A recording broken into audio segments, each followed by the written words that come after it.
ভোর রাতে যখন সাহারি খেতে উঠবেন, আপনি তো সাহারি খেতে উঠেন, আপনি জানেন ওই সময়টার দাম কত? আমরা বেশিরভাগ মানুষ জানি না ভোর রাতের এই সময়টার দাম কত। আরে ভাই, এই সময়ের দোয়া 1 মিনিটের দোয়া অন্য সময়ের 100 মিনিটের সমান না। অন্য সময়ের 100 মিনিটও এই ভোর রাতের 1 মিনিটের সমান না। এত মূল্যবান সময়।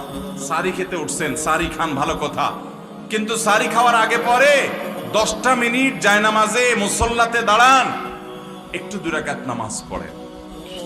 এই সময়টা দোয়া কবুল হয়। আল্লাহ ডেকে ডেকে বান্দাকে দেন। একটু হাত তোলেন, চেষ্টা করবেন তো ইনশাআল্লাহ। আপনার বাসার এক কোনায় চলে যাবেন, একটু আলো আধারিতে চলে যাবেন, সেখানে গিয়ে বসে আল্লাহর কাছে একটু কথা বলবেন। সিজদা চলে যাবেন, সিজদা গিয়ে আল্লাহর সাথে একটু মন খুলে কথা বলবেন। আল্লাহ, আমি অনেক গুনাহ করেছি, আল্লাহ আমি অনেক পাপিষ্ঠ।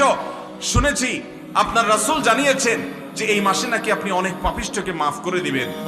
আল্লাহ, আপনি নাকি অনেক জাহান্নামে যাদের নাম চলে গেছে, জাহান্নামী তালিকাভুক্ত, তাদেরকে মুক্ত করে জান্নাত দিয়ে দিবেন, আপনি নাকি ওয়াদা করেছেন। আল্লাহ, আমাকে একটু তাদের মধ্যে শামিল করে দেন। আল্লাহ, আপনি দিলে আপনার কোনো অভাব হবে না।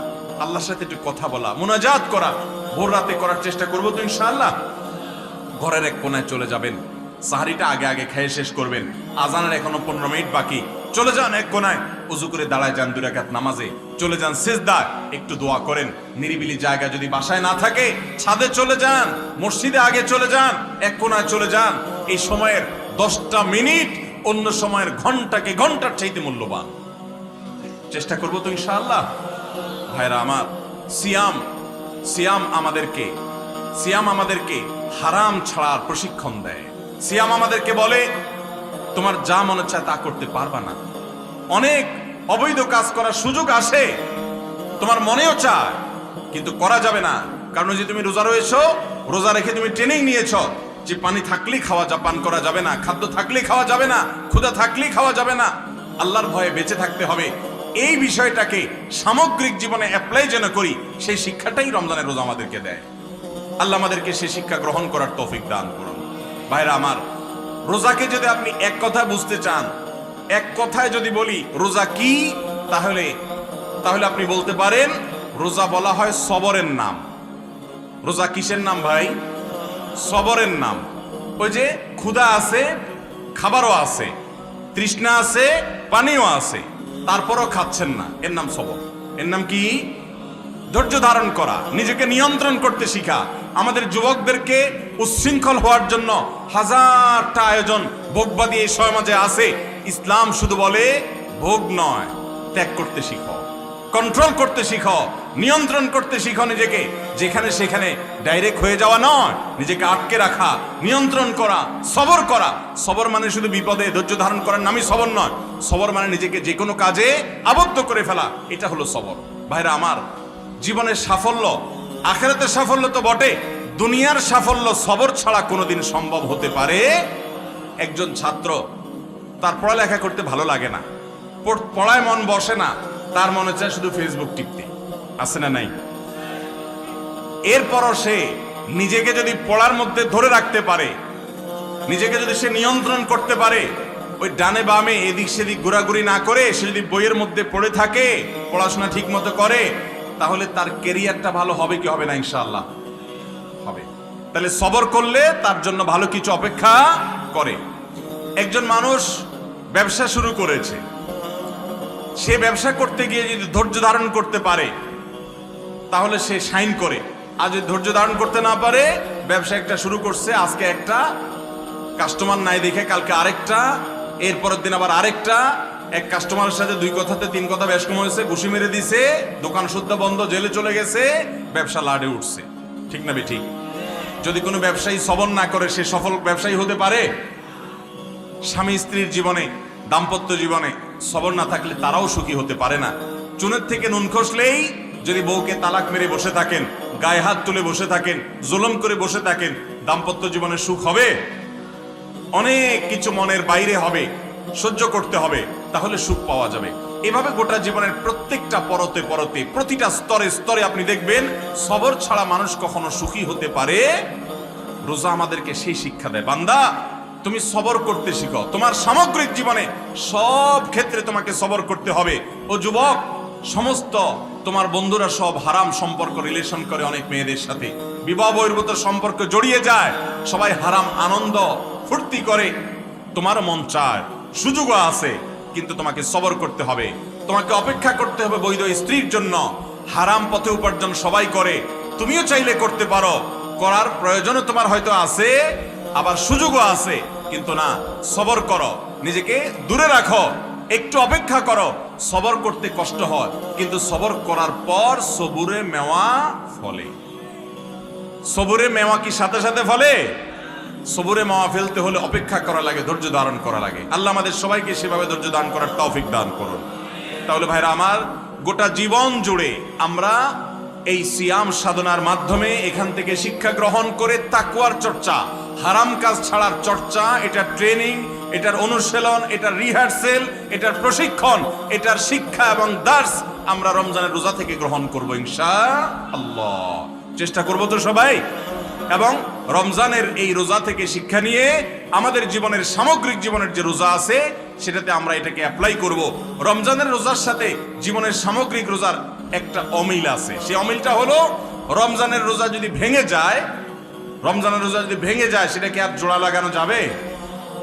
যাবে না, সেটা কাজা করা যাবে, কিন্তু এই রোজাটা আর জোড়া লাগানো যাবে। কিন্তু জীবনের রোজা যদি ভেঙে যায়, আপনি কখনো গুনাহ করে ফেলেছেন, হারাম করে ফেলেছেন, রোজাটা ভেঙে গেছে জীবনের, এটা জোড়া লাগানো যায়। আর সেই জোড়া লাগানো আঠার নাম কি? তওবা। সেই জোড়া লাগানো আঠার নাম কি? আপনি যদি গুনাহ করার পর তওবা করেন, তওবা বুঝেন ভাই? তওবা শব্দের অর্থ হলো ফিরে আসা। তওবা শব্দের অর্থ কি ভাই? ফিরে আসা। মানে আমি একটা হারাম সম্পর্কে ছিলাম, ছেড়ে আমি হালালে আসলাম। আমি অবৈধ উপার্জন করতাম, ওটা ছেড়ে এখন হালাল পথে আসলাম। এই ফিরে আসাটার নাম হলো তওবা। শয়তানের গোলামি করতাম, আল্লাহর কাছে ফিরে আসলাম।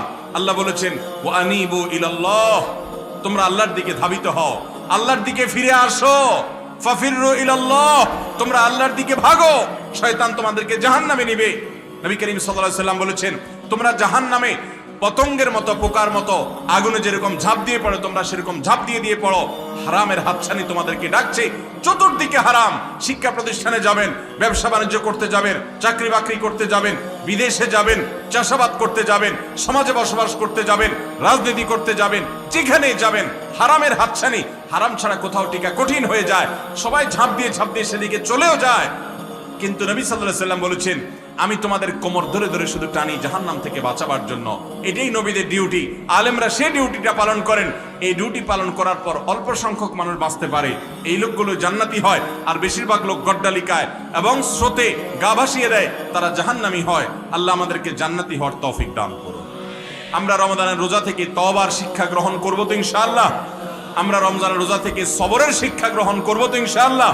আমরা রমজানের রোজা থেকে তাকওয়ার শিক্ষা গ্রহণ করবো তো ইনশাআল্লাহ। আল্লাহ আমাদের সবাইকে মুত্তাকি হওয়ার তৌফিক দান করুন, সিয়ামের উদ্দেশ্যকে বুঝার তৌফিক দান করুন, সিয়ামের উদ্দেশ্য হাসিল করার তৌফিক দান করুন। রমজান শেষে যেন আমি মুত্তাকি হতে পারি সেই তৌফিক আল্লাহ তাআলা দান করুন। রমজান মাস চলে গেছে, আপনি কোনো গুনাহ ছাড়তে পেরেছেন কিনা, কোনো বদঅভ্যাস ছাড়তে পেরেছেন কিনা, কোনো ভালো কাজ শুরু করতে পেরেছেন কিনা, এটা প্রমাণ করবে আপনার সিয়াম সাধনা সার্থক হয়েছে নাকি ব্যর্থ হয়েছে। আপনি যদি রমজান শেষে দেখতে পারেন যে হ্যাঁ, আমার ধূমপান করার বদঅভ্যাস ছিল, আমি রমজানে আল্লাহর ভয়ে এটা ছেড়ে দিয়েছি, আর ধরি নাই, আলহামদুলিল্লাহ, আপনার সিয়াম সাধনা সার্থক। আমি রমজানে তওবা করেছি, হারাম সম্পর্কে আর যাব না, আমি রমজানে তওবা করেছি, হারাম উপার্জন আর করব না, এটা যদি আপনি ধরে রাখতে পারেন তাহলে আপনি সুধারণা করতে পারেন যে আমার রমজানের সিয়াম সাধনা সার্থক। কারণ আল্লাহ বলেছেন, লাআল্লাকুম তাত্তাকুন, রোজা দেওয়াই হয়েছে যাতে রোজা রেখে তুমি মুত্তাকি হতে পারো। রমজান শেষে আপনার তাকওয়া এটা উন্নতি হয়েছে কিনা, আপনি মুত্তাকি হিসাবে আগে বাড়তে পেরেছেন কিনা, এটি নির্ভর করবে আপনার রোজা, আপনার রমজান সার্থক হয়েছে কিনা। আল্লাহ রাব্বুল আলামিন ও আরশে আজিমের মালিক আমাদের সবাইকে আপনি আমাদের রোজাটাকে সার্থক করার তৌফিক দান করুন। ভাইরা আমার, রোজা যদি সার্থক না হয়, রমজানটা যদি সার্থক না হয়, লস অনেক বেশি হয়ে যাবে। কি লস হবে জানেন?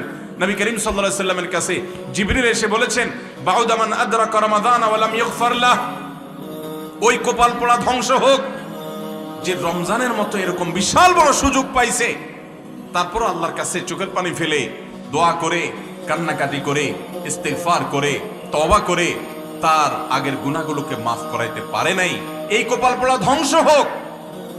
বদদোয়া করেছেন জিবরিল, নবী সাল্লাল্লাহু আলাইহি সাল্লাম বলেছেন আমিন। অর্থাৎ সে ধ্বংস হবে, তার অনিবার্য ধ্বংস, যদি কেউ রমজান পাওয়ার পরেও ক্ষমা না পায়। এই রমজান যে আমার জীবনের শেষ রমজান না, তার কোনো গ্যারান্টি আছে ভাই? অতএব আসুন নিয়ত করে ফেলি, এবারে রমজানের প্রতিটা দিনকে আমি তাকওয়া দিয়ে সাজাবো। কোনো হারাম কাজ রমজানে করব, সকল হারাম কাজ সারা জীবনের জন্য ছাড়ার প্রতিজ্ঞা রমজানের রোজা থেকে গ্রহণ করবো ইনশাআল্লাহ।